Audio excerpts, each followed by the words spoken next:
Hey guys, it is NCS Fan 001 here, welcoming you to another one of those Platinum Trophy List analysis videos that you guys seem to enjoy. I know it's been a while since I've done one. A lot of it's been because I haven't really seen any games in the last month or two that it really caught my eye with their trophy lists that would be good for like an analysis.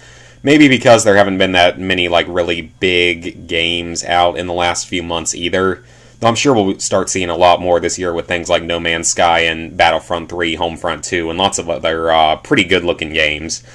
But today's trophy list analysis is for the Order 1886. The trophy list was just released a couple days ago, and it was just released today on PSN Profiles. So, this trophy list, I would like to say that it looks really, really easy. And I'm not necessarily complaining about that, because I don't mind an easy trophy list, but I do like at least a little bit of challenge usually, because that makes it a little more fun. It's only 22 trophies, which I feel like games are starting to do that a lot more with sort of shorter trophy lists in the last year or so. It is 7 golds and 14 silvers, so it's worth, what, like 1,200 plus trophy points for just 22 trophies? That's kinda ridiculous. Now, the game itself, it's supposed to take place in, like, a really alternate history in, like, London or something, with, like, advanced weapons, fighting some kind of creatures. I don't know the backstory of the game that well. I never followed it as well as I probably should have.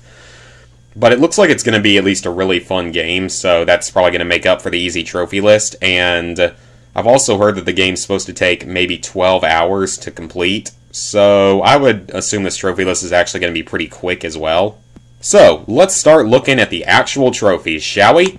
Alright, these first 5 trophies are all golds, but there's also the platinum trophy is called the Grail, collect all trophies, so the first 5 are gold. A Night No More, complete the game on any difficulty. That is the only completion-based, or complete the game-based trophy, and it is any difficulty, meaning we can do all the stuff on the easiest difficulty. So unless the easy difficulty is like Call of Duty World at War on Veteran or something, then the game isn't really going to be that difficult. The Marksman, kill 5 enemies with a headshot during Black Sight. Black Sight is some special ability. Maybe it's kind of like Deadeye from Red Dead. I haven't been able to figure that out completely yet. Well-Rounded, kill an enemy with every weapon. That seems pretty simple. Modern Marvels, kill 40 enemies with science weapons. So that's going to be like the advanced weapons. Collateral Damage, kill 3 enemies with a single explosion. None of those really even honestly look that difficult. Even though they're all golds, they just really don't look that difficult. Next up, we have the silver trophies. Between the Eyes, kill 100 enemies with a headshot. Undivided Attention, kill 25 enemies during Black Sight. From the Hip, kill 25 enemies without aiming. Box Your Ears, kill 15 enemies with melee. Again, none of these really look that difficult. Snuffed Out, kill 7 enemies with silent takedowns. That doesn't sound too difficult because I do know that stealth is supposed to be an important part of the game, but still, only 7 enemies with silent takedowns. I feel like you could do that pretty quickly and pretty easily. Gunslinger, kill 75 enemies with pistols. That seems pretty simple, especially if you're playing on easy. The Hunter, kill 10 lichens. I'm assuming that's like a special type of enemy. I don't know exactly, but it's probably not that difficult. Up in Flames, incinerate 15 enemies. That seems pretty self-explanatory. Here we have another gold trophy, and it is Inspector First Class. Find all inspect items. Then we also have 4 silver trophies that are Archivist, collect all phonograph cylinders. Well-read, inspect all newspapers. Detail-oriented, inspect all photographs and documents.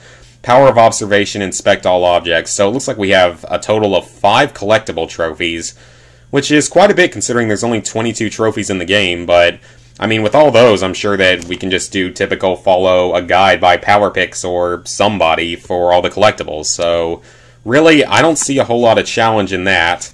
So hopefully there aren't like a million freaking collectibles like there are in some games. Maybe it'll be like 100 or so. I don't know, but either way, it's still collectible-based stuff isn't difficult. It's just kind of time-consuming and boring. Okay, here we have what might be the toughest trophy in the game. It's an additional gold, and it's brilliant. Shoot an airborne grenade during Black Sight. So obviously that means that we have to have Black Sight, and we have to have an enemy throwing a grenade at us at the same time.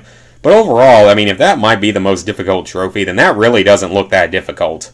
We have 2 more silver trophies. Discombobulated, stun an enemy 30 times with the M2 Falcon. That doesn't seem like it'll be too difficult. Because, I mean, that's just 30 over the course of the gameplay. It probably isn't too bad. And finally, we have Highly Volatile. Detonate 10 powder kegs. So, red explodey things like they put in every freaking video game. So, guys, I'm going to say this trophy list, I know this was a really short video because, in all honesty, there isn't a whole lot to analyze with this list. It's basically just complete the game, find all the collectibles, and do some specific kill-based stuff, and you're going to get 7 gold trophies and 14 silvers. That's ridiculous. I mean, I feel like a lot of games are doing that more commonly now, where they'll do like a large number of golds and silvers and less bronzes and stuff. Not necessarily complaining, because it's good for the trophy points, and I'm hoping that it's at least going to be a really, really good, fun game to play through. But I may not end up buying it. I'm probably just going to end up renting it if it's just going to be this simple of a trophy list and only like 10 to 12 hours worth of gameplay. So I'm probably just going to get it on GameFly at this rate. But I mean, it looks like it's going to be a fun game, but still pretty easy and short trophy list. I'm going to put this game at a 2 or 3 out of 10, just depending on how hard the collectibles are to find and exactly how long it takes. But considering there are no difficulty-based trophies, that really means that the difficulty is not going to be that high, probably, for this game. So, I hope you guys enjoyed this video. Let me know what you think about the trophy list in the comments and such. And I will see you for another one in the future.